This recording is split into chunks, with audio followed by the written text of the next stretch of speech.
warahmatullahi wabarakatuh. Selamat malam sahabat Upscape sekalian. Kembali lagi bersama Yaumil di sesi pembahasan soal. Nah, seiring dengan banyaknya masukan-masukan dari banyak sahabat Upscape yang ingin mengetahui tips dan trik cara menjawab soal-soal yang berkaitan dengan diagnosis keperawatan. Jadi pada kesempatan kali ini, Yaumil akan membahas beberapa soal yang berkaitan dengan diagnosis keperawatan. Nah, sebelum Yaumil bahas beberapa soal tersebut, bagi sahabat Upscape sekalian yang ingin channel YouTube Upscape Indonesia ini untuk selalu berkembang ke depannya, silahkan klik tombol subscribe-nya terlebih dahulu dan terus beri kami dukungan, terus beri kami saran dan masukan untuk pengembangan Upscape ke depannya. Baik sahabat Upscape sekalian, kita masuk ke sesi pembahasan soal. Kita masuk pada soal yang pertama. Seorang laki-laki 45 tahun datang ke poli rumah sakit dengan keluhan sering batuk berdahak. Hasil pengkajian, keluarga mengatakan klien menderita tuberkulosis dan juga keluarga mengatakan bahwa klien sudah berhenti minum OAT karena merasa mual, sulit mengeluarkan dahak karena tidak tahu cara batuk yang benar, dan sering membuang dahak di sembarangan tempat. Nah, kira-kira apakah masalah keperawatan yang tepat? Apakah A. bersihan jalan nafas tidak efektif, B. nausea, C. intoleransi aktivitas, D. pola nafas tidak efektif, atau E. defisit pengetahuan. Nah, sahabat Upscape sekalian, untuk mengetahui atau salah satu trik sederhana yang bisa sahabat Upscape gunakan untuk menjawab beberapa soal-soal yang ada di UKOM, poin dari Yaumil adalah sahabat Upscape terlebih dahulu membaca pertanyaan dari kasus yang ada. Nah, di kasus itu sudah jelas yang ditanyakan adalah apakah masalah keperawatan. Nah, ketika ditanyakan hal ini yang berkaitan dengan masalah-masalah keperawatan, diagnosis keperawatan, atau diagnosis keperawatan prioritas, kunci utamanya adalah sahabat Upscape fokus di data yang terdapat pada hasil pengkajian. Bukan berdasarkan riwayat-riwayat, fokusnya bukan berdasarkan riwayat-riwayat kesehatan terdahulu atau penyakit yang dialami oleh pasien. Kadang itu menjadi hal-hal yang menjadi perancu sahabat Upscape sekalian saat UKOM. Ya, jadi fokusnya itu berada pada data pengkajian saat ini. Nah, kalau kita tengok pada soal yang pertama sahabat Upscape, kita bisa mendapatkan data bahwasanya klien itu mengalami yang namanya tuberkulosis dan sudah putus minum obat anti tuberkulosis, dan di sana itu karena efek merasa mual, sulit mengeluarkan dahak karena tidak tahu cara batuk yang benar, dan sering membuang dahak di sembarangan tempat. Nah, dari data pengkajian ini sebenarnya kita bisa tarik satu data fokus diangkatkannya diagnosis, yaitu sulit mengeluarkan dahak karena tidak tahu cara batuk yang benar atau cara batuk efektif. Pasiennya tidak tahu hal itu. Nah, data fokus ini sahabat Upscape sekalian merupakan data fokus diangkatkannya suatu diagnosis atau masalah keperawatan yang kita sebut dengan bersihan jalan nafas tidak efektif. Ya, jadi jawaban untuk soal yang pertama ini adalah opsi A, bersihan jalan nafas tidak efektif. Nah, sekarang kita coba lihat tinjauan opsi lainnya. Kalau opsi yang kedua itu nausea ya, nausea itu sama dengan mual, itu tidak tepat karena tidak ada data penguat diangkatkannya diagnosis. Jadi itu cuma ada klien merasa mual ya setelah minum obat anti tuberkulosis. Untuk mengangkatkan diagnosis nausea ini ada beberapa data lainnya sahabat sekalian yang dibutuhkan, seperti misalnya merasa tidak nyaman pada tenggorokan, peningkatan saliva, merasa asam pada mulut, ucat, bahkan hingga diaforesis. Itu dia data-data fokus lainnya untuk mengangkatkan diagnosis ini. Sehingganya karena data-data tersebut tidak ada, opsi B ini tidak tepat. Lanjut itu adalah opsi intoleransi aktivitas. Itu juga tidak tepat juga sahabat Upscape sekalian, karena tidak ada juga data penguat diangkatkannya diagnosis intoleransi aktivitas berdasarkan kasus. Terus kemudian pola nafas tidak efektif. Nah, untuk pola nafas tidak efektif ini juga tidak tepat karena tidak ada data penguat diangkatkannya diagnosis. Sebagaimana yang telah Yaumil jelaskan di beberapa pertemuan sebelumnya, bahwasanya untuk pola nafas tidak efektif ini kita angkatkan pada suatu kondisi pasien mengalami sesak nafas yang disertai dengan adanya penggunaan otot bantu nafas. Ini tidak ada tergambarkan di kasus, begitupun juga defisit pengetahuan. Meskipun secara asumsinya ini kita bisa arahkan pasien mengalami defisit pengetahuan, namun sahabat subscribe sekalian, untuk menegakkan sebuah diagnosis berdasarkan kasus yang ada di soal-soal UKOM itu tidak boleh berdasarkan asumsi. Harus ada faktanya yang tertulis berdasarkan data yang terdapat di dalam kasus. Kita masuk ke soal yang kedua. Seorang laki-laki 40 tahun dirawat di rumah sakit dengan PPOK. Hasil pengkajian, pasien sesak nafas dengan frekuensi 30 kali per menit, batuk berdahak, tampak adanya penggunaan otot bantu nafas, terpasang oksigen NRM 12 LPM, terus kemudian hasil AGD-nya, pH darah arteri 7,35, PO2-nya 89 mg Hg, PCO2-nya 35 mg Hg, SaO2-nya 97%, dan HCO3-nya 24. Nah, sekarang apakah masalah keperawatan yang tepat?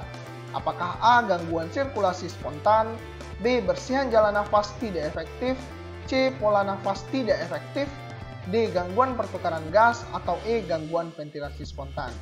Nah, sahabat subscribe sekalian, untuk soal yang kedua ini, sekarang kita coba telaah dari hasil pengkajian, pasien mengalami sesak nafas.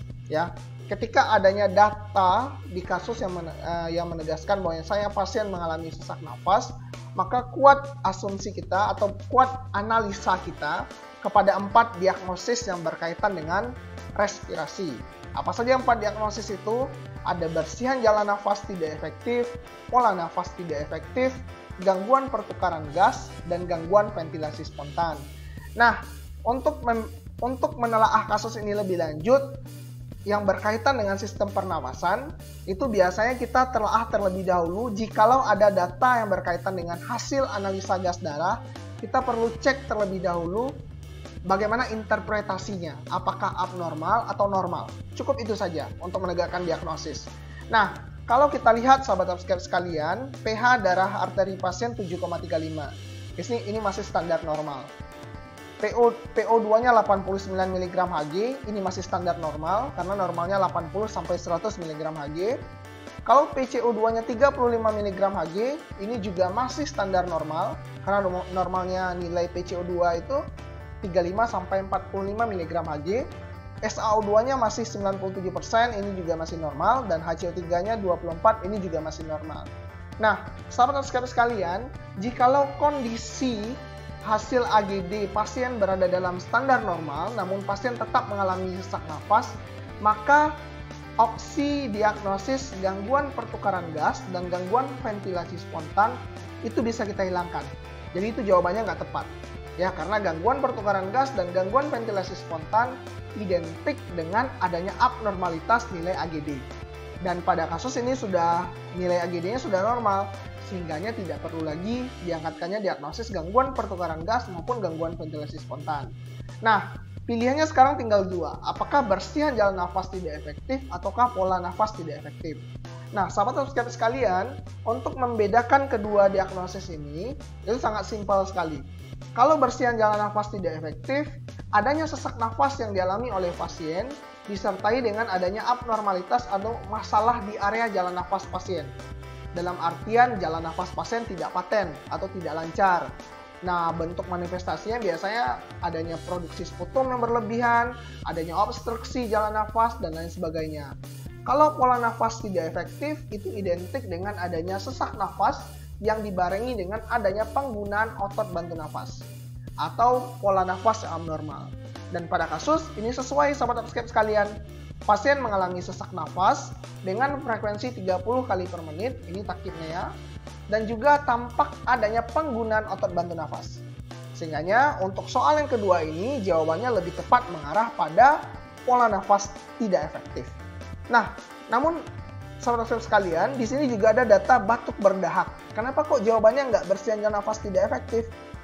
Karena untuk mengangkatkan diagnosis bersihan jalan nafas tidak efektif, itu harus ditambah lagi data penguatnya.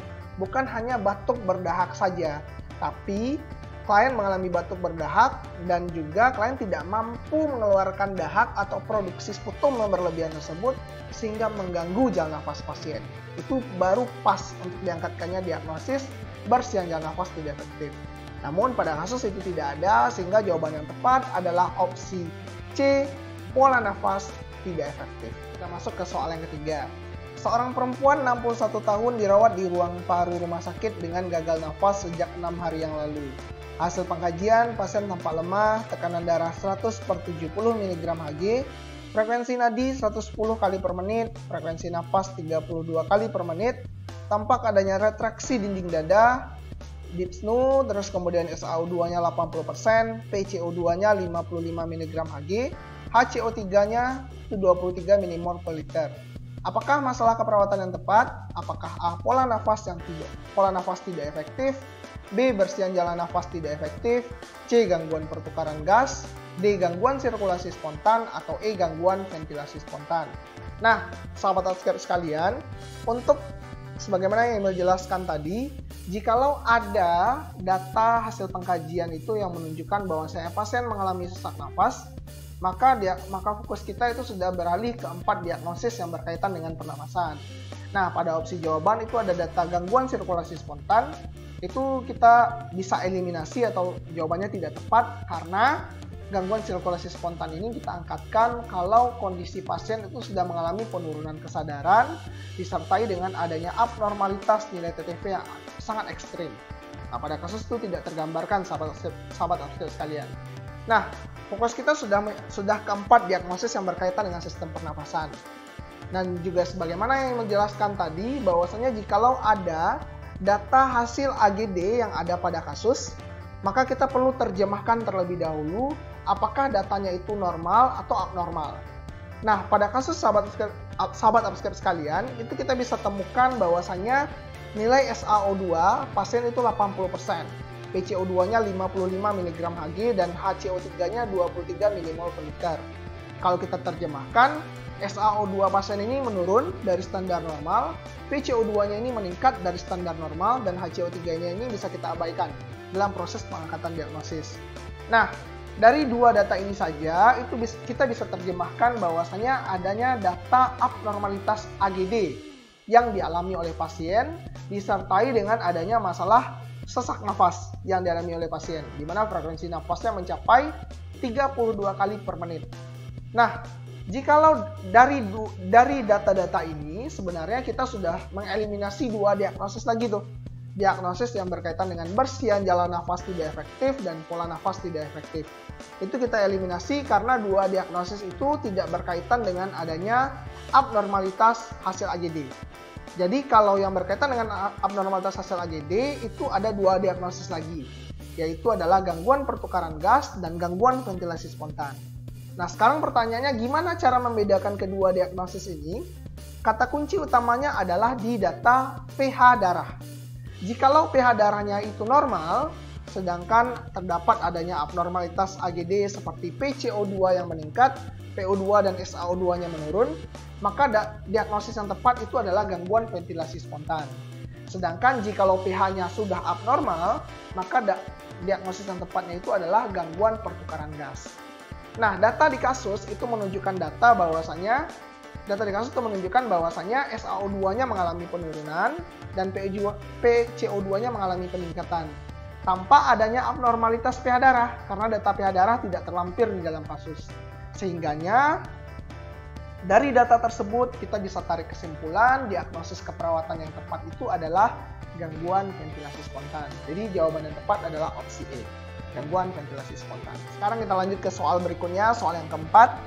Seorang perempuan 30 tahun dirawat di rumah sakit dengan HAP, Healthcare Associated Pneumonia. Hasil pengkajiannya pasien tampak pucat, tekanan darah 100/70 mg Hg, frekuensi nadinya 101 kali per menit, sesak nafas dengan frekuensi 36 kali per menit, dan batuk berdahak. Hasil AGD-nya pH darahnya itu 7,25, PCO2-nya 50 mg Hg, HCO3-nya 30 mmol per liter, dan SaO2-nya itu 97%. Kira-kira apakah masalah keperawatan yang tepat? Apakah gangguan pertukaran gas, gangguan ventilasi spontan, pola nafas tidak efektif, bersihan jalan nafas tidak efektif, atau perfusi perifer tidak efektif? Nah, sahabat dokter sekalian, kali ini tampak lagi data fokus yang ada di kasus itu ada hasil AGD-nya. Nah, kita terjemahkan terlebih dahulu di mana pH darah arterinya itu berada dalam standar di bawah normal. Artinya dalam kondisi asidosis, di mana itu pH-nya cuma 7,25. PCO2-nya itu meningkat juga dari standar normal dan HCO3-nya serta SaO2-nya itu masih dalam standar normal.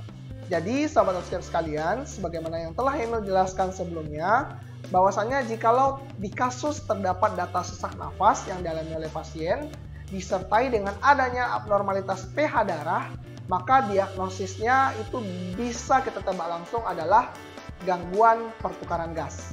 Ya, jadi itu adalah ciri khas dari gangguan pertukaran gas, di mana sesak nafas dibarengi dengan adanya abnormalitas pH darah. Sehingga jawaban yang tepat untuk soal yang keempat ini adalah opsi jawaban A, gangguan pertukaran gas. Soal berikutnya, soal yang kelima. Seorang pasien laki-laki 30 tahun dirawat di rumah sakit dengan keluhan sesak nafas, kedua kaki tampak bengkak dan tidak ada BAK sejak 3 hari yang lalu. Hasil pengkajian tampak adanya edema di seluruh ekstremitas, tekanan darahnya 150/70 mg/Hg, frekuensi nadinya 100 kali per menit, frekuensi nafasnya 25 kali per menit, suhu tubuhnya 37,3 derajat Celcius, dan berat badan saat ini 70 kg, naik 10 kg dari sebulan yang lalu. Apakah masalah keperawatan yang tepat? Apakah A. Pola nafas tidak efektif, B. Kekurangan volume cairan, C. Obesitas, D. Intoleransi aktivitas, atau E. Kelebihan volume cairan? Nah, sahabat subscriber sekalian, sekarang kita coba tengok pada data hasil pengkajiannya, di mana itu tampak adanya edema di seluruh ekstremitas, tekanan darahnya itu di atas normal, frekuensi nadinya masih dalam batas normal, frekuensi napas sedikit di atas normal, suhu tubuhnya dalam batas normal. Jadi kalau dari TTV ini tidak terlalu bermasalah, sahabat subscriber sekalian. Kemudian berat badan saat ini 70 kg, naik 10 kg dari sebulan yang lalu.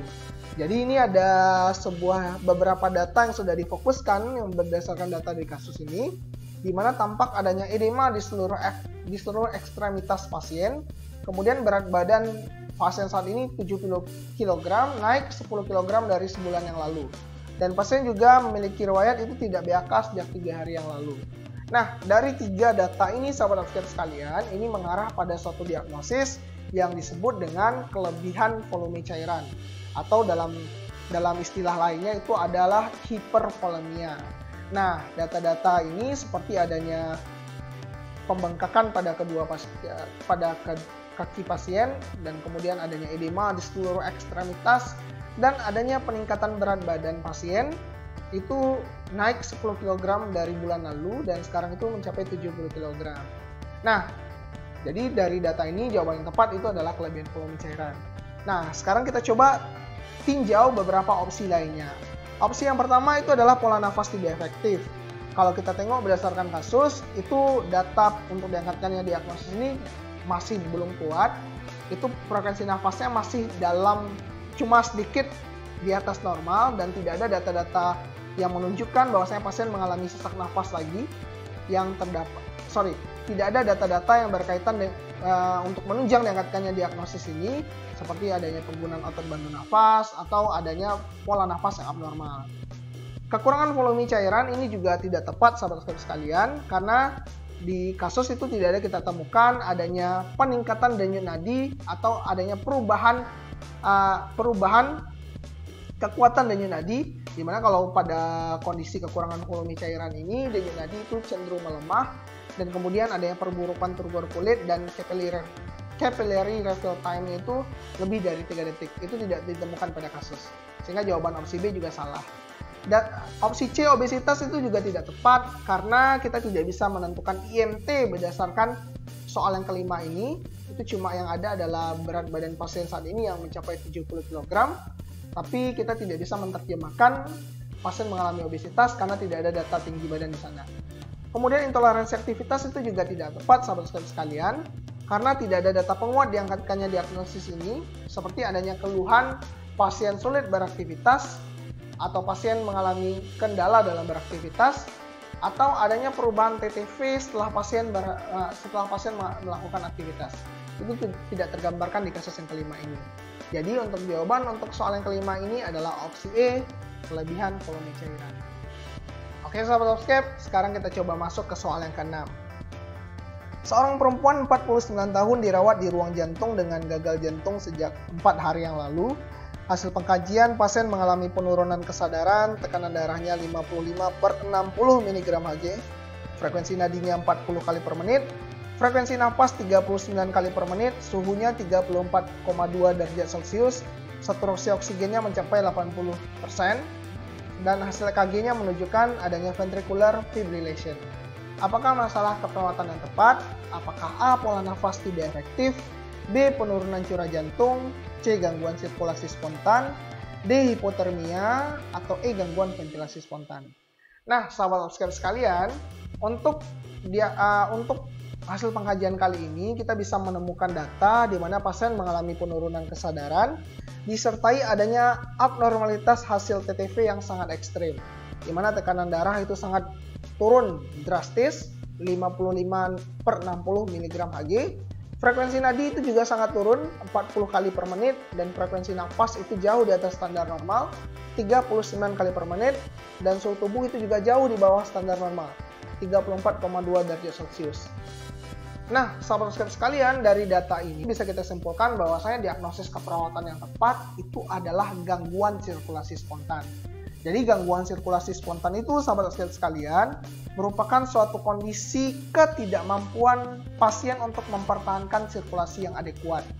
Data fokus diangkatkannya diagnosis ini adalah di mana pasien mengalami penurunan kesadaran disertai dengan adanya hasil TTV yang mengalami abnormalitas sangat ekstrim sekali. Dan itu sudah tergambar pada kasus. Sehingga jawabannya adalah gangguan sirkulasi spontan. Nah, bagaimana dengan opsi jawaban yang lainnya? Sekarang kita coba telah satu persatu. Opsi pola nafas tidak efektif itu juga bisa kita katakan tidak tepat, sahabat-sahabat sekalian. Frekuensi nafas pasien memang sudah mencapai 39 kali per menit. Tapi untuk mengangkatkan diagnosis ini perlu data tambahan lagi yang tidak tergambarkan di dalam kasus, seperti adanya penggunaan otot bantu nafas dan lain sebagainya.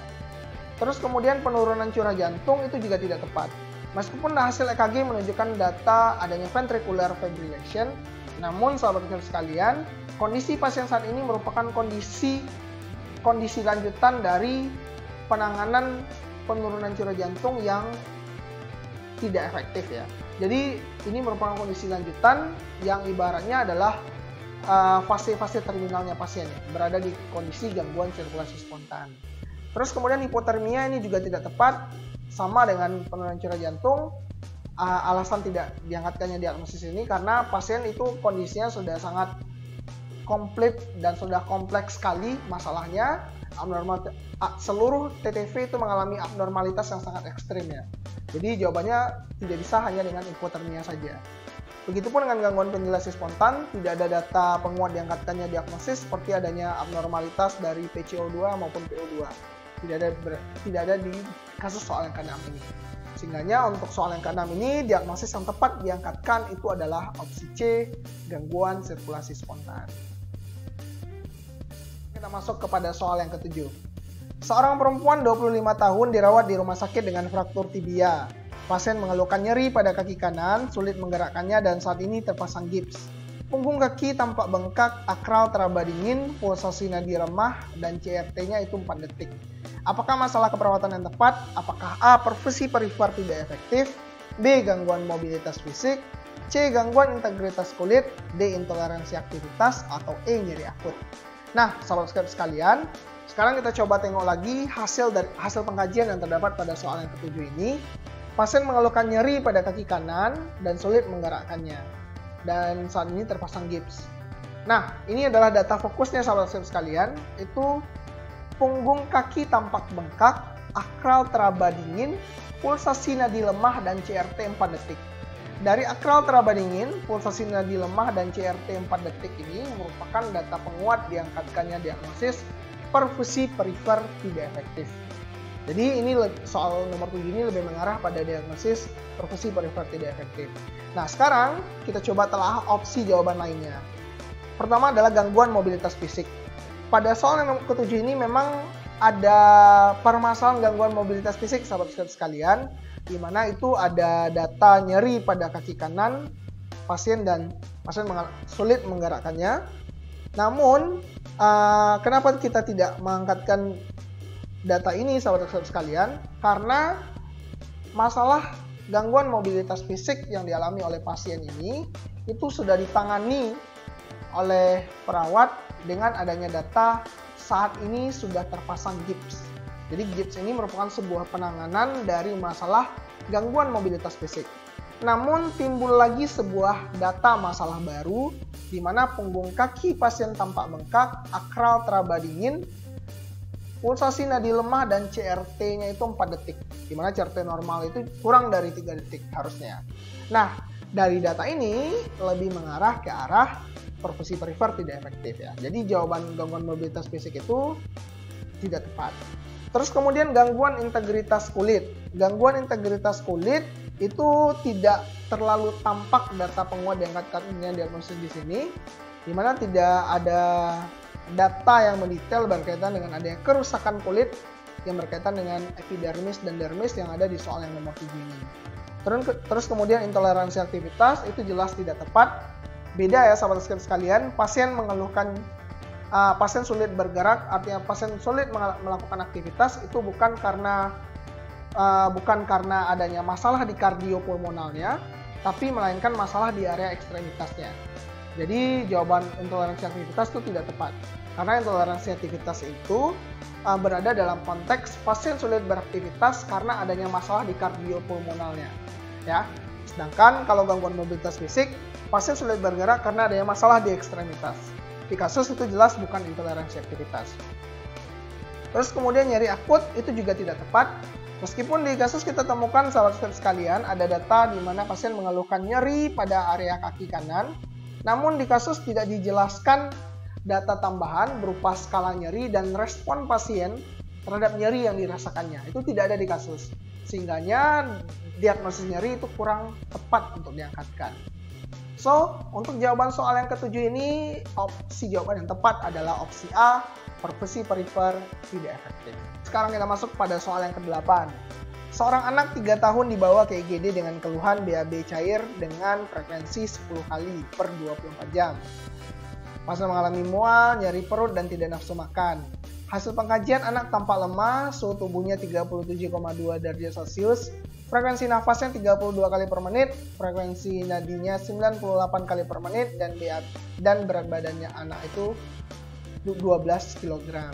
Apakah masalah keperawatan yang tepat? Apakah A. defisit nutrisi, B. diare, C. risiko ketidakseimbangan elektrolit, D. risiko ketidakseimbangan cairan, atau E. mual?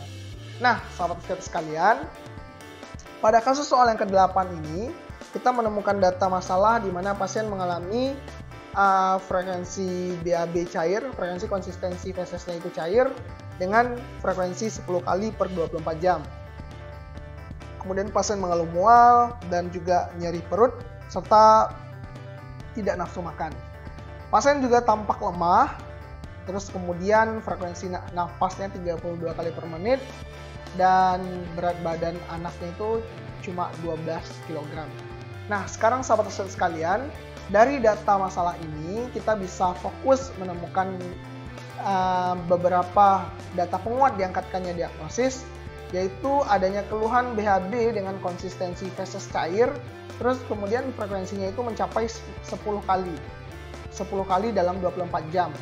Nah, dari data ini sahabat sekalian itu mengidentikan dengan suatu diagnosis yang disebut dengan diare. Nah, jadi kalau soal yang ke-8 ini lebih mengarah pada diagnosis diare. Nah, sekarang kita coba telah satu persatu opsi jawaban lainnya.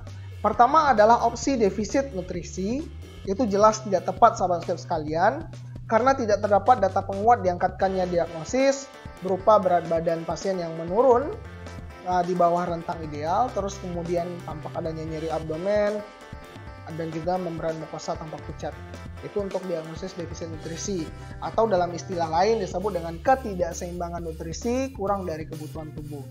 Terus kemudian risiko ketidakseimbangan elektrolit itu juga tidak tepat karena tidak ada data perubahan elektrolit yang terdapat di kasus yang ke-8 ini ya.